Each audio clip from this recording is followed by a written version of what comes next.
Hello guys, hello Kyle, how are you? I hope you're doing well. Today is a fantastic day in the UK. Yesterday was lovely as well, and I apologise. I know I should have sent out a video yesterday, but I was in London all day, seeing two musicals with my girlfriend. So apologies that my time got away from me, and yeah, I hope I can make it up today. So today I really want to talk about something different, something that we haven't done before on this channel, and that's doing a bit of a book review. Um, so this will be my honest opinion, and yeah, the book that I'm going to talk about is Rich Dad Poor Dad by Robert Kiyosaki, and I don't know if you follow the financial independence and financial, yeah, literature world, then you should have come across Rich Dad Poor Dad. It's one of the most famous books out there, and basically the premise is about Robert Kiyosaki, who's of Hawaiian descent, and he basically said that when he grew up, he had two dads. One was his poor dad, his real father, who was a highly educated university professor in Hawaii, and the other was his rich dad, his best friend's dad, who told him who taught him all about money. And the book goes on between the comparisons of the lessons from his poor dad and lessons from his rich dad. His now there's more controversy around it, since allegedly and apparently um, the rich dad never existed. So it's not really a story based on real happenings in Robert Kiyosaki's life. It is more of a fictional story, if you want to call it as that. But I think the whole premise of what he's talking about still holds true. So you um, you have to you have to look at it at a different angle. It's like you have to take the book for the value that it provides, rather than if it is accurate in terms of if it's based on true events. And that's really what I want to talk about. So, as I said, for me, it started about now 2 years ago that I really got into this whole financial independence, retire early movement, and that was around the same time when I read um, Rich Dad Poor Dad, and it was really eye-opening for me in terms of how I look at things. Um, so one of the key aspects of the book is that the rich, or really the key message of the book is the poor and middle class work for money, and the rich don't work for money. They have money work for them. And it was really interesting concept that really got me thinking around what is it uh, that I'm doing to get to that point of financial freedom. And one of the things that Robert Kiyosaki mentions is that the ultimate goal for really everybody is to own your own house, to have a nice car, etc. And he calls those things liabilities. And it was at that kind of shift in thinking of when I grew up, everybody told me, oh, when you own a house, you have an asset. And Robert Kiyosaki said, no, when you own a house that you live in, it's a liability. It doesn't generate any income for you. And assets generate income. Liabilities cost you money. So it was a really profound way that my thinking switched all of a sudden. Funnily enough, I had just bought my own house at that time. I'd just been living in my own house for 2 months or so, 3 months, and I was just really like, oh my god, what did I do? It's like I should have bought a place and rented it out. Now I'm in a house. I mean, don't get me wrong, I like it, and I'm doing other things with the house now called house hacking that I explained in a different video before. So I'm kind of turning my liability of my house into an asset. But the same is like when people buy new cars and say, "Oh, this is a nice new car. It's 100 grand. It's an asset. It's all these things." And actually, no. I think when I was younger, people told me it's like don't ever buy a brand new car. Just buy a show car, because they'll have limited mileage on them, but you get them for a fraction of the cost basically of a new car. Because I think it was somebody told me that the second you drive a new car off the driveway of the dealership, it loses a tremendous amount of value just by driving off the driveway. It's not new anymore. It was really interesting concepts that all of a sudden reappeared that I'd heard earlier in my life, and that now all of a sudden I was like, oh my god, yeah, I was looking at buying a car as well. And it's like, oh well, maybe I'm waiting on that. Maybe I'll buy a cheaper car. I still haven't, because I don't need it at the moment. But yeah, it just really got me thinking. And then the book goes on about the rich keep acquiring assets. So they get their income from the job and they put it into assets, whereas the poor and middle class, they take their money and put it into liabilities like homes, like cars, like anything that, or Robert Kiyosaki defines liabilities as anything that doesn't generate income for you or appreciates in value.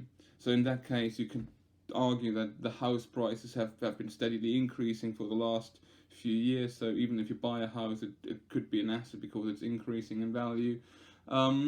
But it all depends on if you're planning on selling that to eventually cash out that increase in value. Whereas most people don't. Most people tend to hold it. Yeah, that was just a really fascinating concept about acquiring more assets. So buying into the stock market, buying properties, buying royalties, buying patents, and then getting money from those patents and all of that. So it was just in a really interesting way on how do I best spend my money to achieve financial freedom. And then it goes on in the book that you need to understand and you need to become financially literate, and that's something that is not taught in school. So that's something that I talked about previously in another video as well. It's that society has us do certain things, like go to school, get good grades, then you can go to a good university, good college, and then when you get good grades in there, then you can get a good job that has good benefits, like a good pension, good health insurance from the company, and all of that, and that's very valid. And for some people that is the right move, but it is really hard to get out of that if you don't do other things like investing. And that's basically fundamentally the middle class is just doing that. They have lifestyle inflation. They get their paycheck and they got their expenses, and their paycheck is just enough to cover their expenses. So there is maybe a little bit that they can save, and then all of a sudden they get a pay rise, they get a new position.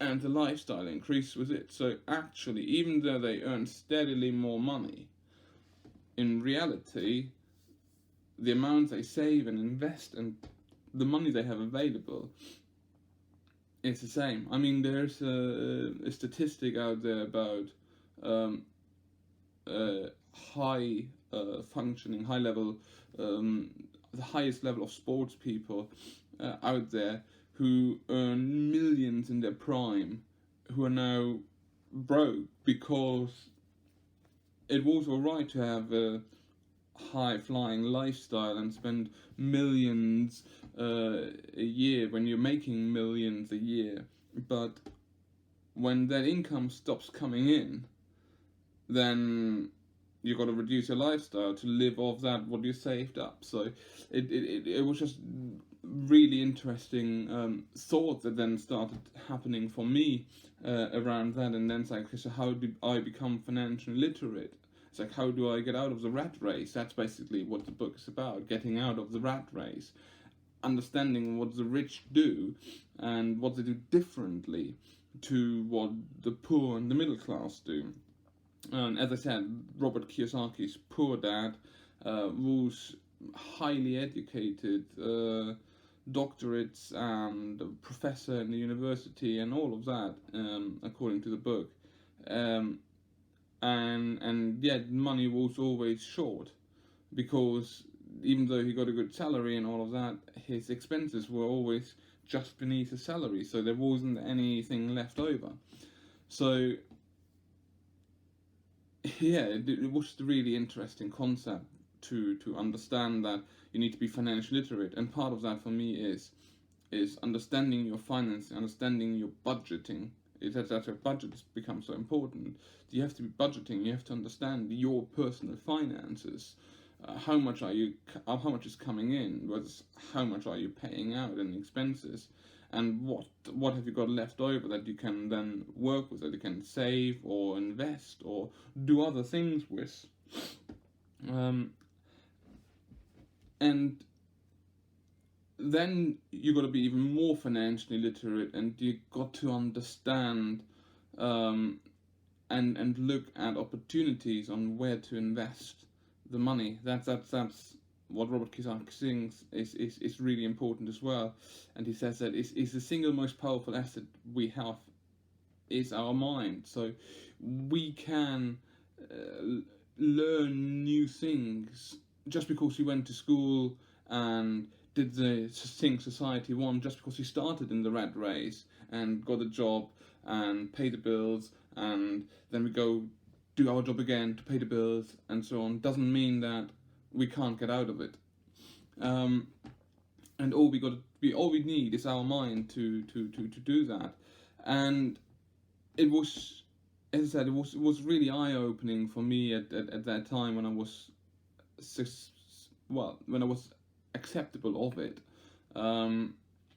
and I think personally for me this book was really eye opening and helped me understand more about my personal finances and how I can go about achieving financial freedom than anything I'd learned prior to that. And even though there's a lot of critics out there that say Robert Kiyosaki was lying about the origins of the book and all of that, personally, I think the messaging in it is true, and it is all about the shift in your mind that's happening. If a fictional story does that for you, then that is perfectly valid in my mind if it helps you achieve the things that you want to achieve. And that's really what does that what was eye opening for me might not be eye opening for you, and in fact you might think that Robert Kiyosaki is a crook.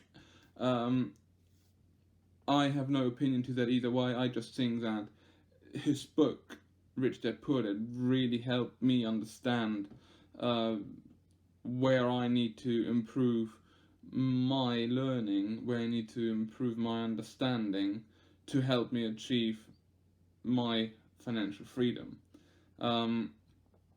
So yeah, I hope you guys liked it. I hope I could explain a few of the concepts of Rich Dad Poor Dad, and I hope that yeah, if you liked it, leave a comment below, hit the notification bell, and also in the description below, I'll have a link to the book. So if you thought that was quite interesting what I was talking about, do check out the book. I can only recommend it. It is a really fantastic read if you're trying to get into the whole FIRE movement, financial independence, understanding what the rich do, how do you shift your mind, what are assets, what are liabilities, and how can I get my money to work for me rather than working for it.